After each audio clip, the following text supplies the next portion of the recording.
अस्सलामुअलैकुम व्यूवर्स, मेरा नाम ज़ाहिदा सादिक है और आप देख रहे हैं लीगल क्लिनिक। व्यूवर्स, कुछ रोज कबल इंजीनियर मोहम्मद अली मिर्जा, जिनका ताल्लुक जेलम से है और जो पाकिस्तान की माया नाज मजहबी शख्सियत है, मजहबी क्लैरिक है, उनके ऊपर डीपीओ जेलम उमर फारूक साहब की तरफ से एक एफआईआर लॉन्च करवाई गई, जिसमें स्टांस ये लिया गया कि मिर्जा साहब ने अपने एक वीडियो में जो कि यूट्यूब के ऊपर मौजूद है, उसमें कुछ पाकिस्तान की अहम मजहबी शख्सियात को कत्ल करने के लिए लोगों को एंटाइज किया है, लोगों को इश्तियाल दिलाया है। इस एफआईआर की लॉन्चिंग के बाद मिर्जा साहब अरेस्ट हुए और फिर अगले ही रोज उनकी बेल भी हो गई। आज के इस प्रोग्राम में उन तमाम कानूनी पहलुओं के ऊपर हम बात करेंगे जो कि इस तरह के केसेस में आमतौर पर इन्वॉल्व होते हैं। इस तरह के केसेस में जब एक नफरत अंगेज तकरीर सामने आ जाए जिसमें मुख्तलिफ फिरकों को इश्तियाल दिलाया जाए या किसी किस्म की कोई तरगीब दी जाए या फिरका वारियत को हवा मिले किसी किस्म की, तो आमतौर पे क्या कानून पाकिस्तान के अंदर अप्लाई होता है, क्या प्रोसीजर अडॉप्ट होता है, कौन से इदारे इसमें इन्वॉल्व होते हैं। आज के इस प्रोग्राम में इन तमाम चीजों के ऊपर हम बात करेंगे। प्रोग्राम में आगे जाने से पहले मैं आपसे रिक्वेस्ट करूंगी कि मेरे वीडियोस को लाइक करें, इसे अपने दोस्तों के साथ शेयर करें और मेरे चैनल को सब्सक्राइब भी करें। तो व्यूअर्स, आइए सबसे पहले ये देखते हैं कि आखिर मिर्जा साहब की वो कौन सी ऐसी वीडियो हो गए इनके। अच्छा, अब फिर बोल टीवी के अलावा सवाल है कुछ? बोल टीवी पहले जी, वो तो बोल टीवी कवर हो गया। आलिम के बोल है? कौन सा नहीं? बैत के ऊपर। हाँ, बैत सरकार बैत रह गया। बैत में दोनों का तवातुर है। केड़ी बैत है तवातुर आ गया सरकार। और इधर बैत के ऊपर मेरा क्लिप हजारों लोग देख चुके हैं। आप लिखे पीरी मुरीदी की शरई हैसियत यूट्यूब पे, इंजीनियर साहब का क्लिप पहले नंबर पे खुलेगा, किसी पीर का भी क्लिप नहीं खुलेगा। पीरी मुरीदी की शरई हैसियत, पीरी मुरीदी की हकीकत पहले नंबर पे। एक बार डॉक्टर तलब कादरी साहब की फोटो एक बार जी, बैत के ऊपर जिस बैत के ऊपर इजमा है अबू बकर उमर उस्मान अली खलीफतुल मुस्लिमीन दी बैत है। और बुखारी मुस्लिम हदीस है, जब एक की बैत कर ले और कोई दूसरा बंदा बैत ले उसको कत्ल कर दो। तो जब तक पूरी दुनिया के पीर कत्ल नहीं हो जाते और एक पीर बाकी नहीं रह जाता तो उस पीर हम उस बैत को मानते ही नहीं है। कत्ल करें, पहले पाकिस्तानी 7100 कत्ल हो जाएंगे जे। बैत जिसके ऊपर इजमा है उसमें अल्फाज हैं, देखें आप, जब दलील उन हदीसों से ले रहे हैं फिर बात वही होगी कि जब एक की बैत हो जाए दूसरे की जाए तो कत्ल कर दिया जाए। मैं ये कहता हूं कि और कत्ल होते भी हैं। ये पीरी मुरीदी जब 3-4 बच्चे होते हैं ना, हर एक अपनी गद्दी बना लेते हैं, एक दूसरे को कत्ल भी कर देता है। तो पता है ना, कत्ल करते भी हैं। वो है ना कि मेरे मशवरे कर रहे थे, अगले दिन एक पीर ने सरगोदे कितने बंदे मार छड़े ने गद्दी दे चक्कर सारे मारो, पाकिस्तान की सफाई करो। यानी कादरी तो एक निकाले ना, इलियास कादरी और तल कादरी, इन दोनों में से एक को तो शहीद होना चाहिए। मैं कत्ल नहीं कहता, क्योंकि इलियास कादरी साहब अपने लिए भी कहते हैं अगर मुझे कोई शहीद कर दे तो मैंने माफ किया। कत्ल का लफ्ज नहीं बोलते, शहीद का लफ्ज बोलते हैं। तो इन दोनों में वैसे थोड़ी आप ज्यादती करेंगे, क्या ये ऐसी बात ना करें। क्या ये थोड़ी ज्यादती वाली बात? क्या ज्यादती वाली बात है? मतलब ये तो ऐसी खाम खा नहीं, वो है ना कि नहीं। और जब आप दलील कुरान और सुन्नत से ले रहे हैं तो मैं मिन्नवान पूरी हदीसें मैं उस पर लगाऊंगा ना। ठीक है, बस आपने ठीक है ना, मैं नहीं मौके मैं अपने रूह राजी करांगा। याद रखें कि ये केस किसी मजहबी जमात के बीच में या मजहबी उलमा के बीच में इख्तलाफात की वजह से पुलिस ने लॉन्च नहीं किया, बल्कि इसकी वजह सिर्फ और सिर्फ ये है कि क्योंकि मौलाना साहब ने इसमें लोगों का नाम लेकर, मजहबी शख्सियात का नाम लेकर उनको कत्ल करने की बात की है, तो लिहाजा पुलिस ने इसीलिए इसके अंदर एफआईआर लॉन्च की अपनी मुद्दत में। अब अगर मुद्दत की बात करें तो कुछ लोग इसके ऊपर भी एतराजात उठा रहे हैं और कह रहे हैं कि पुलिस ने अपनी मुद्दत में केस क्यों फाइल किया, या वो शायद पुलिस मुकदमा अपनी मुद्दत में फाइल नहीं कर सकती थी, और अगर किसी की कंप्लेंट ही नहीं थी तो पुलिस को क्या जरूरत थी कि वो इस तरह की केस को लॉन्च करती। तो यहाँ भी थोड़ा सा क्लियर कर दूं आप लोगों की इंफॉर्मेशन के लिए कि पुलिस क्योंकि रियासत का अमन व अमान कायम करने के लिए सबसे अहम इदारा है और पुलिस के पास पूरे इख्तियारात हैं कि वो जहां देखे रियासत में किसी किस्म के नक्शे अमन पैदा होने के लिए कोई ऐसा काम किया जा रहा है, कोई ऐसा एक्ट किया जा रहा है जिससे किसी किस्म के हालात खराब हो सकते हैं, जिस कोई फिरका वारियत को हवा मिल सकती है, तो बिल्कुल पुलिस के पास इख्तियार मौजूद है कि वो इसके ऊपर स्टेप ले सकती है।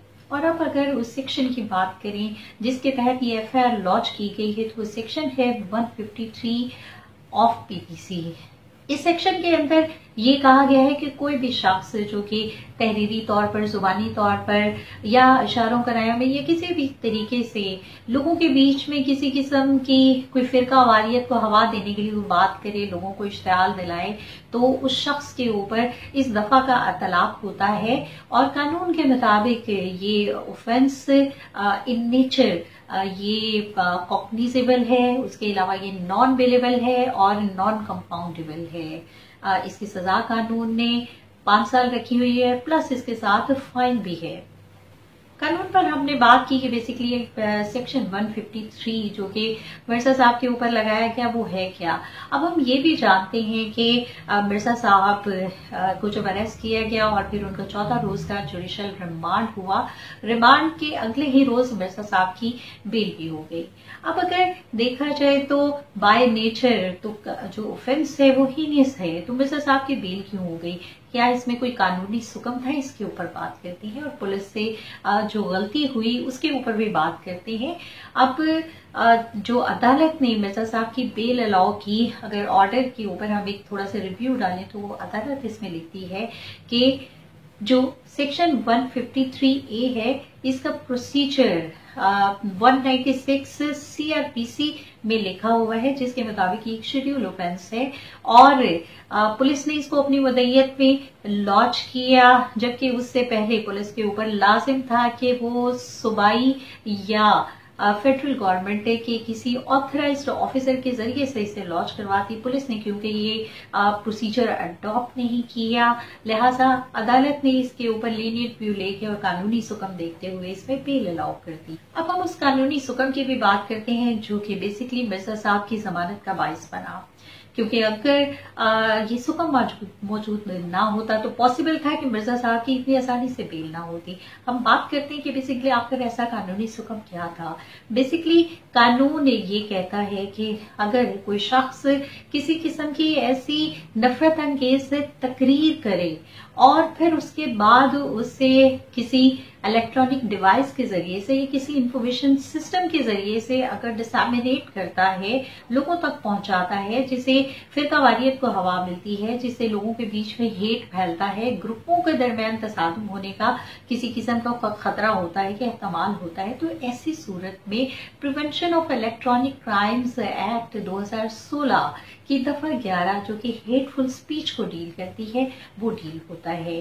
बेसिकली ये कानून जो बेसिकली ये जो FIR है अंडर सेक्शन 153 या जो ऑफेंस है जो कि मिर्जा साहब के ऊपर लगाया गया था, इसमें एक मजीद ऑफेंस ऐड होना था जो कि सेक्शन 11 था पीका एक्ट का, prevention of electronic crimes act 2016 का, और उसके तहत मिर्जा साहब के केस में इन्वेस्टिगेट होना था। इसकी इन्वेस्टिगेशन जो थी वो FIA के पास उसके इख्तियारात थे, और क्योंकि ये प्रोसेस से अडॉप्ट नहीं किया गया, ये शेड्यूल ऑफेंस बनता था और इससे मुतल्लिका जगह पर पुलिस ने जिम्नी में उस दफा 11 को ऐड करके पुलिस को फॉरवर्ड नहीं किया, तो लिहाजा यही रीजन बनी कि मिर्जा साहब की इतनी जल्दी जो बेल थी वो अदालत ने अलाउ कर दी। व्यूवर्स, ये ऑफेंस इन नेचर एक हीनियस ऑफेंस है, एक आम ऑफेंस नहीं है, और ऐसे ऑफेंसेस के बीच में पुलिस का प्रोसेस को अडॉप्ट ना करना, पुलिस को इनके बारे में वाकफियत ना होना एक बड़ी अफसोसनाक बात है। पुलिस को इसके ऊपर फुली सेंसिटाइज होना चाहिए, क्योंकि इस तरह के बहुत सारे वाकयात हैं, बेशुमार वाकयात हैं जो कि मेरे अपने नोटिस में हैं। पिछले रोज एक केस जो कि बच्चे के साथ बदफेली का केस था, और उसके बाद जो परपेट्रेटर से उन्होंने बच्चों की वीडियोस बनाई, वीडियो बना के बच्चों को ब्लैकमेल करते रहे सिंस लॉन्ग, और फिर उसके बाद उन्होंने वो वीडियोस वायरल भी कर दी, लेकिन पुलिस ने मुकदमा जो है वो सिर्फ अंडर सेक्शन 377 लॉन्च किया। अब इसके ऊपर बहुत बाद में पुलिस को ये पता चला कि इसके ऊपर तो FIA जो है उसका इख्तियार है इन्वेस्टिगेट करने का, क्योंकि ये शेड्यूल ऑफेंस बनता है और इसको पीका एक्ट ट्राई लाइक करें। तो मेरा ख्याल है कि पुलिस की फौरी तौर पर साइबर क्राइम लॉज के ऊपर तरबियत की जरूरत है, रिफ्रेशर कोर्सेज की जरूरत है, ताकि इस तरह के हीनस ऑफेंसेस में कानूनी सुकम का सहारा लेके मुलजिम आसानी से निकल ना सकें। इस्लामाबाद से किसी ने मुझे शेयर किया कि वहां पे एक मस्जिद के अंदर इसी तरह से हेटफुल स्पीच की गई, जिसकी वजह से वहां पर जो लोग मौजूद थे या जिनका व्हाट्सएप ग्रुप था उनके बीच में शदीद किस्म के इख्तलाफात पैदा हो चुके हैं और खुदा न खासा वहां पर कोई नक्शे अमन की शदीद तरीन सूरत पैदा होने का भी एहतमाल है। बेसिकली देखा जाए तो ये एक वाकया नहीं है, बहुत सारे वाकयात के अंदर हेटफुल स्पीचेस की जाती हैं और खासतौर पर अगर मिर्जा साहब वाले वाक्य को ले लिया जाए तो ये वाकया क्योंकि बहुत ज्यादा हाईलाइट हुआ है तो शायद हर एक बंदे के नजदीक ये मैसेज जाएगा कि जिस तरह मिर्जा साहब की बेल बासानी हो गई और वो तो अगले ही दिन बाहर आ गए थे, तो लिहाजा बाकी मजहबी स्कॉलर्स भी या जो बाकी लोग हैं जो हेटफुल स्पीचेस करते हैं मुख्तलिफ ग्रुपों में तसादुम पैदा करने के लिए नस्ली बुनियादों पर, फिरकों की बुनियादों पर या किसी भी और डिफरेंसेस की बेसिस के ऊपर, तो उनको अलाउ है, ये मैसेज नहीं जाना चाहिए। एक अहम केस का मैं जिक्र करूंगी। आप सबको याद होगा कि तहरीक लबैक ने एक सिटिंग प्रोटेस्ट किया था इस्लामाबाद में, फैसलाबाद में, इस वाकये के ऊपर जिसमें बहुत सारे लोगों के फंडामेंटल राइट्स को इन्फ्रिंज किया जा रहा था, वायलेट किया जा रहा था। सुप्रीम कोर्ट ने उसके ऊपर सो मोटो एक्शन लिया था और इसको हियर किया था जस्टिस काजी फैजीसा साहब और मुशीर आलम साहब ने।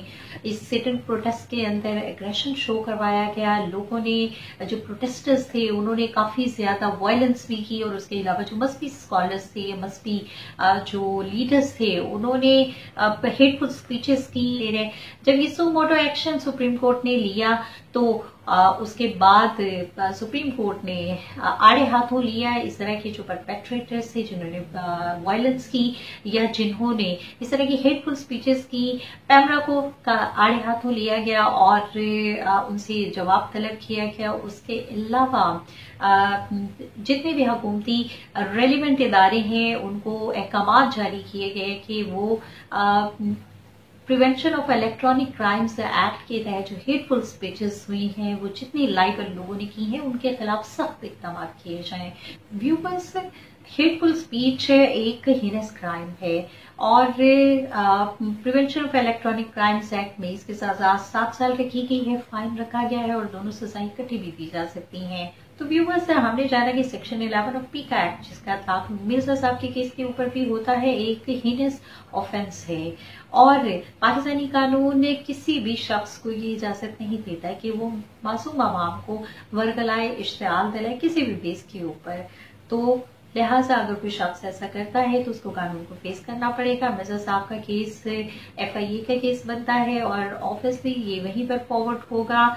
अदालत का काम है कि वो देखे कि मिर्जा साहब ने किस कॉन्टेक्स्ट में वो बात की थी या किस कॉन्टेक्स्ट में वो बात नहीं की थी। जिस तरह से मिर्जा साहब की अपनी जस्टिफिकेशंस आ रही हैं, मेरा काम था कानून के ऊपर आपको आगाह करना। अगर आपको प्रोग्राम पसंद आया हो तो प्लीज आप मुझे अपना फीडबैक जरूर शेयर कर दीजिएगा। अगले प्रोग्राम तक के लिए मुझे इजाजत दें। अल्लाह हाफिज। Thanks for watching. Drop a like, leave a comment, and don't forget to subscribe.